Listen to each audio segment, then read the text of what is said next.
Allez les amis, salut à tous, c'est Amirouche, c'est Ami Négociateur, j'espère que vous allez bien. Je suis très content, très heureux de vous retrouver sur ma chaîne YouTube pour une nouvelle vidéo. Donc aujourd'hui je voulais faire cette vidéo en forme de revue de presse finalement et de coup de gueule généralisé.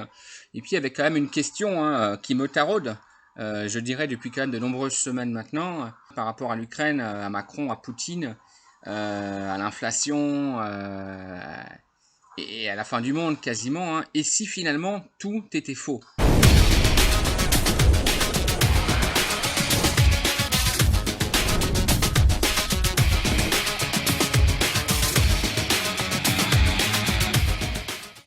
C'est quand même la question que je tiens à vous poser aujourd'hui et je vous propose de mener cette réflexion ensemble. Et si tout était du pipeau, et si tout était arrangé à l'avance, et si finalement tout était du théâtre, et tout était que du simulacre, pour nous faire supporter tout simplement une augmentation de la vie, ce qu'on appelle une inflation en termes techniques, de plus de 20% en réalité, puisque les économistes vendus et achetés par le grand capital, eux disent que c'est que 6% ou 6,8%, mais enfin il n'y a qu'à aller faire ses courses et il n'y a qu'à prendre un caddie et aller faire ses courses dans un supermarché ou aller faire son plein d'essence ou aller qu'à payer son loyer ou ses charges et on va vite se rendre compte que l'inflation c'est pas 6,8, c'est plutôt 20% en vérité. C'est la fête au village. Sauf pour bien évidemment les grands bourgeois qui gagnent 15-20 000 euros par mois. Alors eux, effectivement, comme ils achètent des voitures neuves tous les 2 mois, bah pour eux, oui, effectivement, l'inflation, c'est pas 20, c'est que 7.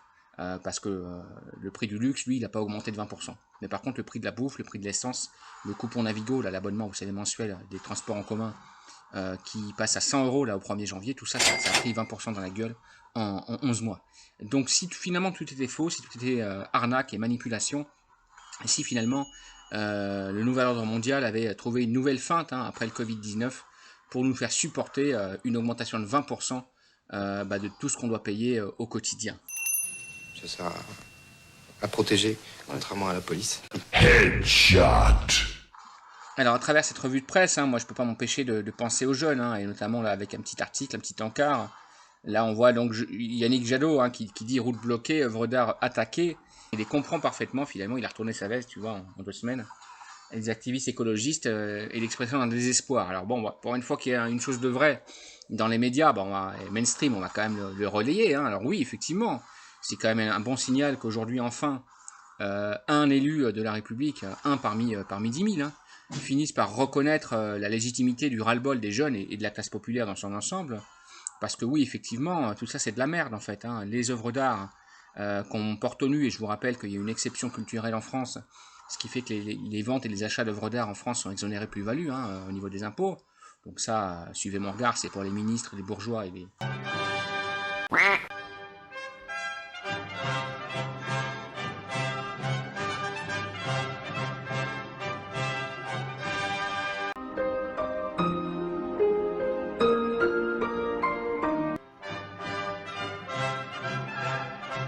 J'ai été banquier.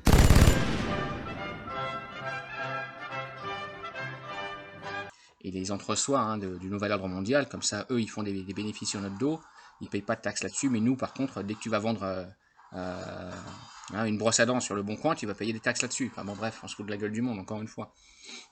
Et donc, pour une fois, tu as quand même un élu de la République qui reconnaît enfin que des actions des jeunes activistes sont finalement quand même sensées, ont du sens, parce qu'effectivement, aujourd'hui, on est dans une société où le basique, le fondamental, ce qui permet de survivre, je ne vais même pas dire de vivre, parce que c'est survivre en vérité, il est difficile à obtenir, et on doit en chier pour réussir à survivre, mais par contre, tout ce qui est œuvre d'art, tout ce qui est truc des bourgeois, ça, il n'y a pas de problème, c'est à gogo. D'ailleurs, ça me fait penser à la Coupe du Monde de merde là, de football, au Qatar. Alors le Qatar qui est une honte en termes justement de modèle écologique, puisque je vous rappelle quand même qu'ils ont fabriqué une espèce de climatisation à ciel ouvert dans le stade là, alors que juste à côté il y a des millions de personnes qui crèvent de faim et qui n'ont même pas une goutte d'eau à boire. Mais eux c'est pas grave, ils mettent des millions d'euros, des milliards d'euros d'ailleurs de dollars, dans une clim à ciel ouvert. Donc je te rappelle que ça coûte quand même 15 fois plus cher qu'une clim normale, en énergie notamment, pour le bonheur des petits bourgeois de merde, là, des petits élus, et des petits bourgeois de merde et des millionnaires qui aillent voir un match de foot aux frais, hein, au Qatar. Hein. Ça, c'est quand même un exemple aujourd'hui du foutage de gueule et un exemple du fait que le monde marche vraiment sur la tête aujourd'hui. C'est qu'il y en a qui crèvent de faim par dizaines de milliers, mais à côté, tu as le Qatar hein, qui fait de la clim à ciel ouvert dans le désert de Gobi, hein, qui coûte des milliards d'euros, alors qu'il pourrait, avec ces milliards d'euros, nourrir toute une population de plusieurs pays d'Afrique pendant plusieurs dizaines d'années, tu vois. Mais eux, ils s'en foutent. Non, ils font la clim. C'est mieux la clim, tu vois. Ça mère la chienne, tu vois, la clim un peu. Ah, je suis un peu vénère aujourd'hui, excuse-moi. Hein. Un peu vénère, il n'y a que des mauvaises nouvelles. Et quand tu t'aperçois qu'on se fout de ta gueule du matin au soir, là, notamment au niveau des politiques, bah, la coupe est pleine, hein. Tu vas faire tes courses, tu as l'huile de tournesol qui est à 3,45 €, hein, le paquet de pâtes qui a doublé de prix là, en 6 mois. Et tout ça, c'est la faute de l'Ukraine, soi-disant. En vérité, moi je te le dis, ils se foutent bien de notre gueule, ces gens-là. Moi je pense que c'est vraiment une grosse manipulation, hein, qui se sont mis d'accord, les Poutine, les Microni, les Biden et compagnie. Là, d'ailleurs, Biden, là, il a chaud aux fesses parce que les gens ils veulent plus voter pour lui pour la mi-mandat. Ils se sont mis d'accord entre eux, ils ont dit bah tiens on a qu'à inventer une guerre comme ça, bon bah tu vois les cons hein, d'Européens, bah c'est pas grave, on va augmenter les prix de 20% dans le cul tu vois, et puis bah c'est pas grave, ils vont fermer leur bouche, puis ils vont casquer comme des cons tu vois, c'est ça qui s'est passé en vérité, mais ça personne ne te le dit, hein. Ça personne n'ose te le dire, personne n'a le courage de te le dire, bah, parce que tu comprends, où tout le monde est acheté par les médias mainstream, et donc tout le monde ferme sa bouche parce qu'il encaisse son chèque, ou alors tout le monde est complice, hein. Mais moi je te le dis la vérité, dans ce pays, on se fout de notre gueule du monde depuis maintenant, allez, ça fait 10 ans qu'on se fout de notre gueule du monde. Donc moi je te repose encore une fois la question, hein. Crise de l'Ukraine, Macron, Poutine, et si tout était faux? J'attends ton commentaire juste en bas de cette vidéo. Partage, commente et mets un pouce en l'air. Ciao mon ami.